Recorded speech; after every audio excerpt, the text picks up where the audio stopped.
Love language क्या होती है? The most complicated question ever. Let's begin. So देखो, इस वीडियो को, इस टॉपिक को इस तरीके से समझते हैं कि every person is different, every individual is different in this world. ठीक है, कोई एक जैसा पर्सन नहीं होता। हर ह्यूमन रेस अलग है, हर ह्यूमन स्पीशीज अलग है, हर ह्यूमन थॉट अलग है। ठीक है, तो ऐसा कैसे पॉसिबल है कि हम प्यार भी एक तरीके से करें? Make sense?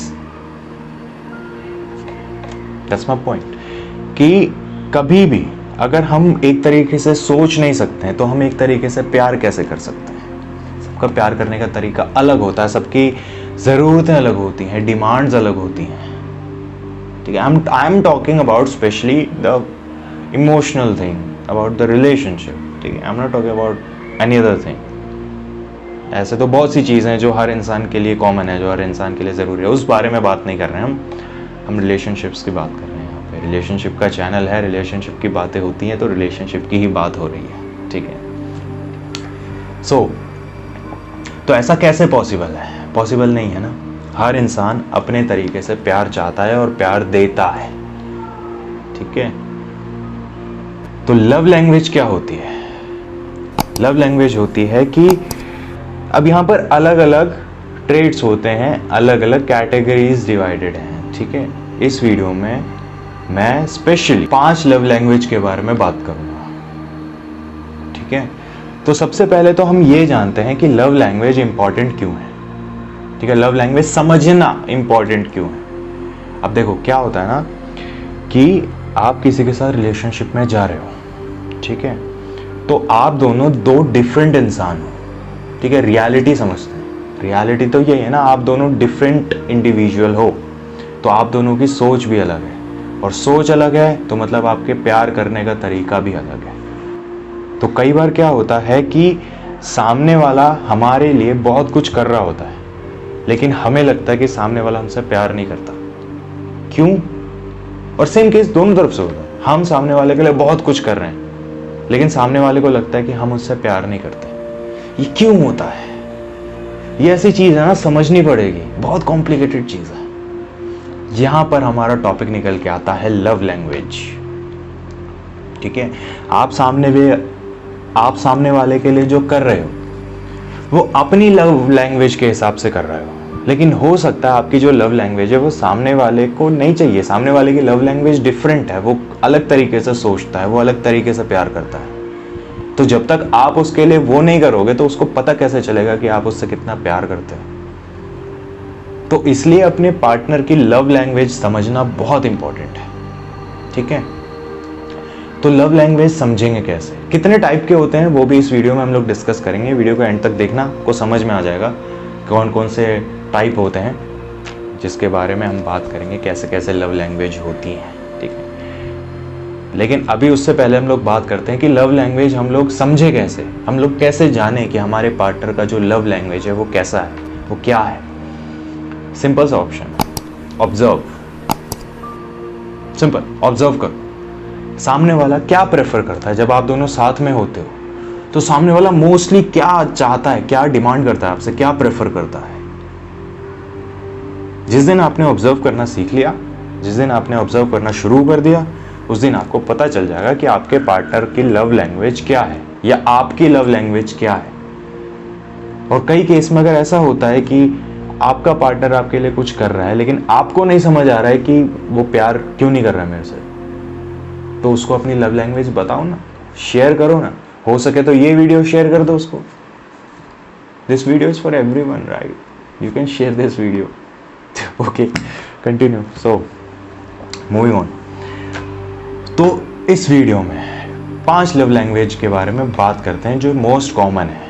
ठीक है, इंडियन जीन्स में, स्पेशली इन इंडियन जीन्स, ये 5 लव लैंग्वेजेस बहुत कॉमन है। पहली लव लैंग्वेज क्या है? पहली लव लैंग्वेज है सिंपल वर्ड्स लैंग्वेज, शब्दों की जुबान। ठीक है, इसमें क्या होता है, इसमें आप अपना अफेक्शन, इसमें आप अपना लव वर्ड्स के थ्रू सामने वाले से एक्सप्रेस करते हो। ठीक है, द मोस्ट कॉमन हमारे इंडिया में 80% पॉपुलेशन वर्ड्स पे होती है, ठीक है।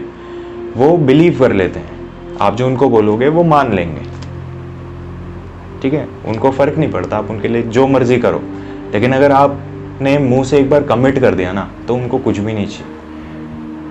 अभी इसको ऐसे समझते हैं कि आपका पार्टनर है, ठीक है, बैठा हुआ है, बस बैठा हुआ है, कुछ नहीं कर रहा है, आराम से सिंपली बैठा हुआ, माइंड में कोई थॉट नहीं है। आप उसको आगे कुछ बोल दोगे ना अपने रिलेशनशिप से रिलेटेड, वो इंसान मान जाएगा, वो इंसान मान जाएगा।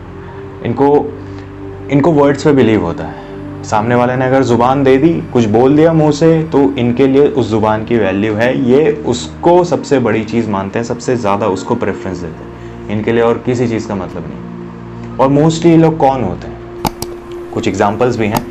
ये लोग जैसे सिंगर्स होते हैं, ठीक है, राइटर्स होते हैं, पोएट्स होते हैं। ये वर्ड्स वाले लोग हैं जो वर्ड्स प्रेफर करते हैं, जो वर्ड्स पे ही खेलते हैं। तो इनकी लाइफ भी वैसे ही होती है, ये वर्ड्स को ही वैल्यू देते हैं, ठीक है। ये उनका लव लैंग्वेज होता है, ये वर्ड्स को प्रेफरेंस देते हैं। इनको फ़र्क नहीं पड़ता, आप इनके लिए कुछ भी कर लो, ठीक है। आपको अगर कमिट होना है इनके साथ, तो आपको ज़ुबान से बोलना पड़ेगा, आपको सामने से जाके अपने वर्ड्स के थ्रू एक्सप्रेस करना पड़ेगा about how much you love. You have to express it by your words. Second love language जो है वो है क्वालिटी टाइम और अटेंशन, ठीक है। अब ये वो होते हैं जिनको ज़ुबान की वैल्यू नहीं है, जो आपके बातों पे सिर्फ ट्रस्ट नहीं करेंगे, ठीक है। इनको टाइम चाहिए, इनको अटेंशन चाहिए। इस केस में क्या होता है कि आप जितना मर्जी बोल लो, आप जितना मर्जी सामने वाले को बोल दो that I love you, I can't live without you and the whole dictionary, ठीक है। लेकिन अगर आप उनको टाइम नहीं दे रहे हो ना, उनके लिए कोई मतलब नहीं। वो टाइम प्रेफरेंस लोग हैं, वो अटेंशन प्रेफरेंस लोग हैं। देखो पहले केस में क्या था, आप उनको अगर दिन में 5 मिनट भी टाइम दोगे ना, उनके लिए बहुत है, उनके लिए बहुत है। वाई? बिकॉज वो वर्ड्स को प्रेफर करते हैं। आप उनको बोलो आई लव यू, दिन में 2 बार बोलो, 1 बार बोलो, आपके ऊपर है। लेकिन आप उनसे पूरे दिन भी बात नहीं करोगे ना, they are okay with that, उनको कोई प्रॉब्लम नहीं। बट ये जो दूसरी कैटेगरी के लोग होते हैं, जिनकी लव लैंग्वेज अटेंशन और टाइम सीकिंग होती है, ये आपके वर्ड्स पे बिलीव नहीं करेंगे, ठीक है। मतलब बिलीव करेंगे of course, like if you guys are in relationship तो बिलीव करते हैं। बट एक चीज़ होती है ना, जैसे हमने वीडियो के स्टार्ट में बोला कि हमें वो चीज़ समझ नहीं आती कि सामने वाला हमसे प्यार क्यों नहीं करता है। इनको नहीं आएगी समझ में।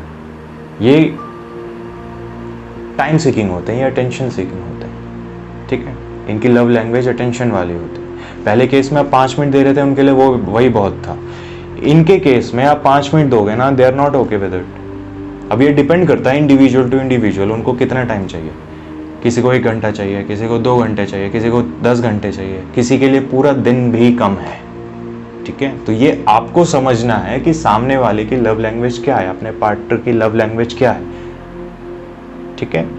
वो वर्ड्स वाला बंदा है, बंदी है, या फिर टाइम सीकिंग अटेंशन, ठीक है। थर्ड कैटेगरी है रिसीविंग गिफ्ट्स।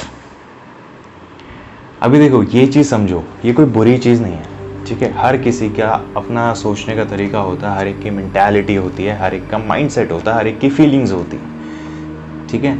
अब रिसीविंग गिफ्ट्स वाले जो लोग होते हैं ना, उनको कोई लेना देना नहीं टाइम से, उनको कोई लेना देना नहीं वर्ड से। वो क्या प्रेफर करते हैं? एक्सचेंज, गिफ्ट्स एक्सचेंज, ठीक है। अब वो गिफ्ट्स कुछ भी हो सकता है। अब यहाँ पर आप बोलोगे कि हम लोग काम नहीं करते, हम लोग जॉब नहीं करते, तो हम कैसे एक दूसरे को गिफ्ट देंगे? अब यहाँ गिफ्ट मतलब वो नहीं जिसकी वैल्यू प्राइस बहुत ज़्यादा हो। यहाँ गिफ्ट की बात कर रहा हूँ जिसकी इमोशनल वैल्यू ज़्यादा हो। इमोशनल वैल्यू कैसे डिसाइड करोगे? इमोशनल वैल्यू डिसाइड करने का तरीका होता है कि कोई एक ऐसी चीज़ जो आपके करीब हो, ठीक है, और जिसके साथ आप एक मेमोरी क्रिएट कर पाए या कर चुके हैं, ठीक है। हो सकता है वो चीज़ आपके पास अभी नहीं है, आपने वो चीज़ खरीद के दी, तो उस चीज़ के साथ आप अपने पार्टनर के साथ एक मेमोरी क्रिएट कर पाओ, वो चीज़ होती है, वो चीज़ रखती है कि इमोशनल वैल्यू। कई केसेस में ऐसा भी होता है कि जो चीज़ आप यूज़ करते हो, लाइक अ कैप और अ बीनी और रिंग्स और मे बी अ ब्रेसलेट, तो वो चीज़ आप अपने पार्टनर को दे सकते हो एज अ रिमेम्बरेंस। तो ये गिफ्ट जो होते हैं ये एक इमोशनल वैल्यू रखते हैं। तो इस केस में जिनकी लव लैंग्वेज गिफ्ट प्रेफरेंस वाली होती है ना, ये आपके इमोशनल वैल्यू वाले गिफ्ट्स को तरसते हैं। इनको आप वर्ड्स दे दो, नहीं चाहिए। इनको आप कमिटमेंट दे दो, टाइम दे दो, नहीं चाहिए। इनके लिए कमिटमेंट, इनके लिए प्यार क्या होगा जब आप एक इमोशनल गिफ्ट इनके साथ एक्सचेंज करोगे। आप दोगे, बदले में आप लोगे। ये होती है third category, third love language. अगली है एक्ट ऑफ सर्विस। इसको समझने का एक छोटे से तरीके से इसको समझते हैं, ठीक है। एक्ट ऑफ सर्विस एग्जांपल देता हूँ, हर घर में होता है। मॉम, हमारी जो माँ होती है, उनकी लव लैंग्वेज क्या है? इसको ऐसे समझो कि आप माँ को वर्ड से भी बोल दो, मजाक मजाक में कई बार आप आई लव यू बोल दो माँ को, है ना। आप उनके लिए गिफ्ट्स ला दो, आप उनको 24 घंटे का टाइम दे दो। उनके लिए वो प्यार नहीं है। उनके लिए क्या प्यार है? आप उनकी हेल्प करो किचन में, आप घर की साफ सफाई रखो, आप अपना रूम साफ करो, आप अपना बेड बनाओ अच्छे से, ठीक है। गर्मियाँ चल रही हैं तो पानी की बोतलें भर के फ्रिज में डालो। होता है ना, हर किसी के साथ होता है, मेरे घर में भी होता है। इसको बोलते हैं एक्ट ऑफ सर्विस। अब इसका मतलब ये नहीं कि मॉम को किसी और चीज़ से फ़र्क नहीं पड़ता, फ़र्क पड़ता है, लेकिन उनकी लव लैंग्वेज ये है।